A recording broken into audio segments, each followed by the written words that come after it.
మధుమేహ నియంత్రణకి Madhucure juice తాగుతున్నాను. ఇప్పుడు నాకు ఆ సమస్య లేదు. మధుమేహం అనేది ఒక గ్లాండ్ డిజార్డర్ నుంచి వచ్చే సమస్య. మధుక్యూర్ జ్యూస్ గొప్పగా పనిచేస్తుంది. బుధవారం తిరుపతి జిల్లా నారావారిపల్లెలో సీఎం చంద్రబాబు ఇంటి ఎదుట ఆత్మహత్యాయత్నం చేసుకున్న గోవిందరెడ్డి పరిస్థితి విషమంగానే ఉంది. ఎస్వీఐఎంఎస్ స్విమ్స్ ఎమర్జెన్సీ వార్డులో వెంటిలేటర్పై ఉన్నాడు గోవిందరెడ్డి. ఆయన పరిస్థితి విషమంగా ఉన్నట్టుగా డాక్టర్లు చెబుతున్నారు.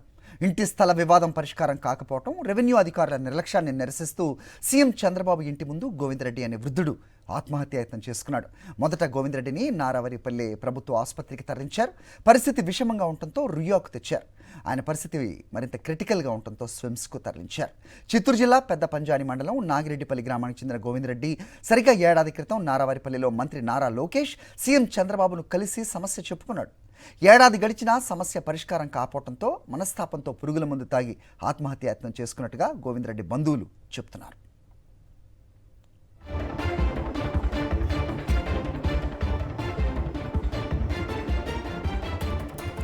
రైట్, ఇదే అంశంపై అప్డేట్స్ మా కరెస్పాండెంట్ ప్రసాద్ ఇస్తారు. ప్రసాద్, ఏం చెప్తున్నారు డాక్టర్లు?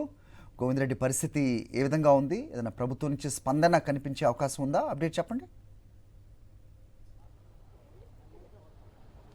హరి, నిన్న ఏదైతే చంద్రబాబు రాష్ట్ర ముఖ్యమంత్రి చంద్రబాబు ఇంటి ముందర ఆత్మహత్యకు పాల్పడ్డాడో ప్రయత్నించాడో గోవిందరెడ్డి, ప్రస్తుతం అతని ఆరోగ్య పరిస్థితి కూడా చాలా విషమంగా ఉంది. నిన్న సీఎం ఇంటి ముందర సంక్రాంతి సంబరాల కోసం వచ్చిన సందర్భంగా దాదాపు సంవత్సర కాలంగా తన ఇంటి స్థలం వివాదం కోసం పరిష్కారం కాకపోవడంతో తన గోడును సీఎంకి చెప్పుకోవాలని ప్రయత్నంలో భాగంగా అక్కడికి వస్తే అక్కడున్న పోలీసులు ఎవరు కూడా అతన్ని సీఎం కలవడానికి దగ్గరికి పంపకపోవడం, మరోపక్క ఏడాది కాలంగా గత సంవత్సరం ఇదే సంక్రాంతి సందర్భంగా సీఎంని కలిసి సమస్యను పరిష్కరించాలని కోరగా దాదాపు ఏడాదైనా ఇప్పటివరకు కూడా సమస్య పరిష్కారం కాకపోవడంతో మరోపక్క పోలీసులు అడ్డుకోవడంతో మనస్తాపానికి గురైన గోవిందరెడ్డి వెంటనే అక్కడికక్కడే పురుగుల మందు తాగి ఆత్మహత్య ప్రయత్నం చేశారు. దీంతో అతని ఆరోగ్య పరిస్థితి కూడా విషమించింది. దీంతో వెంటనే అక్కడి నుంచి ప్రభుత్వ ఆసుపత్రికి తరలించారు.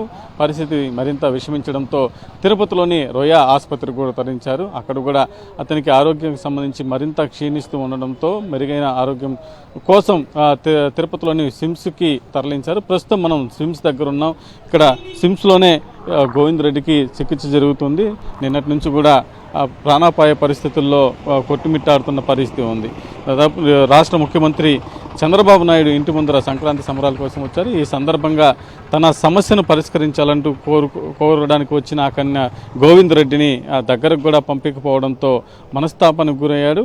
దీంతో వెనువెంటనే అక్కడే ఉన్న విషయాన్ని సేవించి అక్కడికక్కడే స్పృహ తప్పి పడిపోవడంతో వెనువెంటనే అక్కడున్న కుటుంబ సభ్యులు కూడా అతన్ని తీసుకొని ఆసుపత్రికి పోయారు. కానీ ఇప్పటివరకైతే ప్రభుత్వం నుంచి ఎలాంటి స్పందన కనిపించలేదు.